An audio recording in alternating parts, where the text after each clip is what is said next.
경비원을 어떻게 보면 그냥 자기 종처럼 생각을 하신 것 같아요. 아니 무슨 지금 2020년에 이런 일이 발생하고 있어요.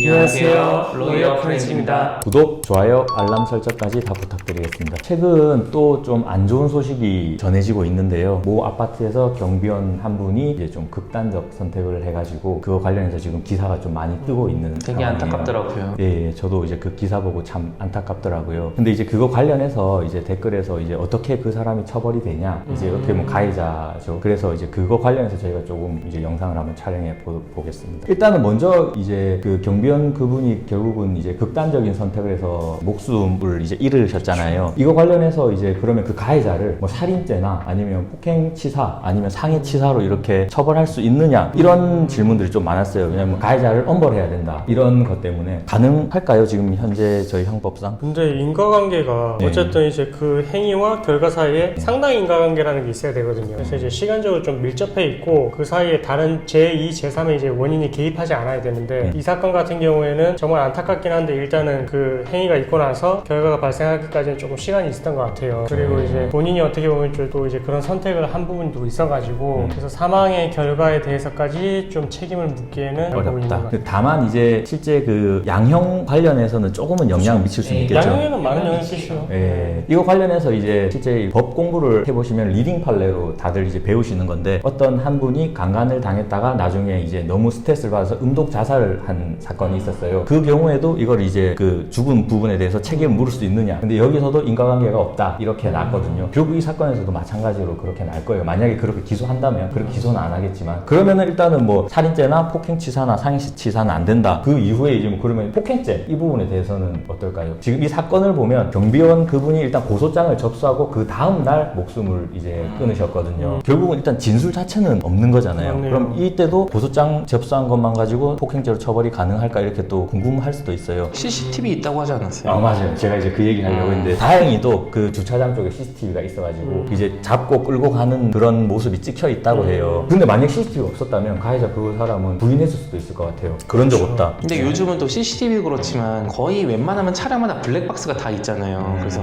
차가 없는 데가 거의 없으니까 수사만 잘 한다면은 또 영상을 찾을 수도 있을 것 같아요. 폭행죄는 이제 충분히 가능할 것 같고요. 다만 이제 기사에 보면 상습적으로 그렇게 했다고 돼 있거든요. 아, 죄질이 너무 안 네, 좋네요. 그 부분이 밝혀진다면 상습으로 해가지고 2분의 1 가중처벌 될 수 있겠죠. 상습 부분은 그럼 네. 목격자 진술이 좀 필요하겠네요. 그렇죠. 주변 사람들이 진술이 좀 필요할 것 같아요. 그리고 이거 보면 실제 이제 얼굴 부위를 좀 많이 때렸다, 그래서 뭐 코뼈 같은 것도 뭐 부서졌다, 이런 것도 있더라고요. 이제 유족들이 그렇게 좀 얘기를 하고 계시는 것 같아요. 그렇다면 이건 폭행이 아니고 상해로 올라갈 수도 있겠죠. 때린 게 아니라 무슨 뭐 넘어져 있는 사람 막 밟고 막 이런 것도 했다 그러더라고요. 어디 부위를 가격했는지도 폭행의 고인지 상해의 고인지가 달라질 수 있어요. 그렇죠. 보통 얼굴 쪽으로 좀 가격을 많이 하면 상해 고의로 좀 많이 보거든요, 실무상. 그리고 또 한 가지 그 가해자분이 하신 게, 이 사건으로 인해서 다친 게 아닌데 그 예전에 교통사고 났던 휴유장애 진단서를 들이밀면서 너 때문에 이렇게 다친 거니까 돈 2천만 원인가 내놔라, 이런 식으로 했대요. 아주 나쁜 사람이네요. 진짜 납득이 안 된다. 이거는 어떻게 될까요? 어떤 게 처벌이 공갈이죠, 가능할까요? 공갈. 근데 이제 실제 돈은 받지는 못했으니까 공갈 미수, 이렇게 되겠죠. 그리고 또 한 가지가 그 가해자분이 경비원 그분한테 머슴이라는 그런 단어를 써가면서 문자를 막 보냈대요. 경비원을 어떻게 보면 그냥 자기 종처럼 생각을 하신 것 같아요. 아니 무슨 네. 지금 2020년에 이런 일이 발생하고 있어요. 이게 참 조금 좀 심하죠, 그 사람한테. 정말 어떻게 보면 경비원분들도 그 아파트의 안전을 위해서 정말 힘써주시는 분인데, 그분은 얼마나 좀 스트레스를 많이 받으셨겠어요. 그분 그 경비실에 보면은 이제 입주민에게 친절봉사 아, 맞아요. 뭐 이런 그 거 써 글 있잖아요. 봤어요. 막. 뉴스에 나온 거 봤어요. 참 슬프더라고요. 머슴이라고 이렇게 보낸 부분에 대해서는 어떻게 형사적인 책임을 좀 물을 수 있을까요? 만약에 그거를 이제 다른 사람들이 들을 수 있는 그런 공연성이 인정된다면은 조금 모욕으로도 엮어볼 수 있을 것 같아요. 이게 단순히 뭐 다른 사람 있는 데서 말한 게 아니고 문자로 보냈다. 당사자에게만 보냈다고 그렇죠, 그렇죠. 하면 그 경우엔 또 공연성이 좀 그렇죠. 모욕이 조금 되기 힘들겠죠. 만약에 이제 뭐 이런 식의 문자를 좀 주기적으로 반복해서 계속해서 보내면 이건 이제 모욕이나 이런 죄가 아니고 정보통신망법 위반으로 처벌은 또 가능하거든요. 그 부분은 이제 휴대폰 포렌식이나 이런 거 통해서 좀 더 밝혀져 가야 될 것 같아요. 평소 하는 행동을 보면은 되게 많이 보냈을 것 같아요, 왠지. 좀 그럴 것 같아요, 제가 봐도. 형사상으로 이 정도 문제가 좀 될 수 있을 것 같아요. 그럼 이제 뭐 민사상 손해배상은 당연히 발생하겠죠. 당연히 인정하겠죠. 예. 근데 뭐 그것뿐만 아니라 지금 이 사건 같은 경우에는 너무 안타깝잖아요. 뭐 형법적으로 처벌이 힘들다고 하더라도 이거는 당연히 일하다가 이렇게 된 거니까 산업재해라도 인정이 돼야 되는 게 아닌가. 제가 보기에는 이건 충분히 산재가 인정이 될 것 같거든요. 산업재해도 결국 이제 일 때문에 사망에 이르게 됐다, 스트레스를 받아서 극단적인 선택을 했다, 이게 인정이 되려면은 결국 인과관계 문제인데, 산재 측면에서 보자면 이거는 인정될 수 있을 것 같아요. 인과관계가 실제로 몇 년 전에도 이제 뭐 압구정에 있는 어떤 아파트에서 입주민이 또 괴롭혀가지고 경비원분을 극단적인 선택을 하셨는데 그 케이스에서는 산업재해가 인정됐다 그러거든요. 이것도 사실상 거의 유사하니까요. 그렇게 될 수도 실제 박 변호사님께서도 산재 소송 해가지고 이런 경우에서 승소한 경우도 있었죠. 그렇죠. 제가 뭐 이제 그 전문이 딴 게 뭐 그런 거니까. 깨알 공부.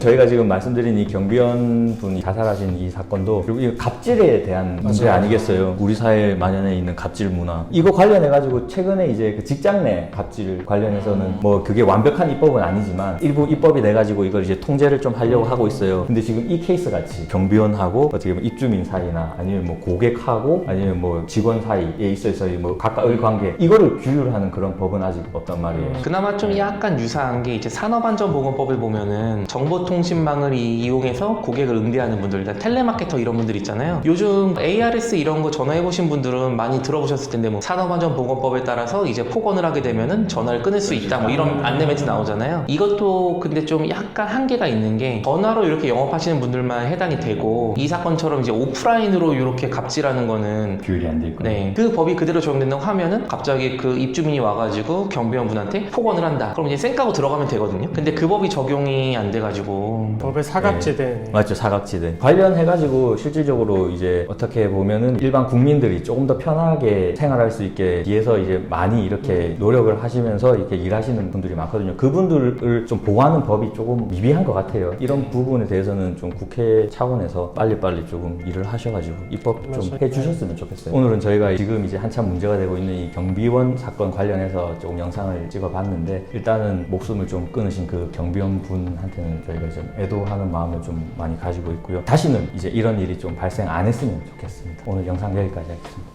감사합니다.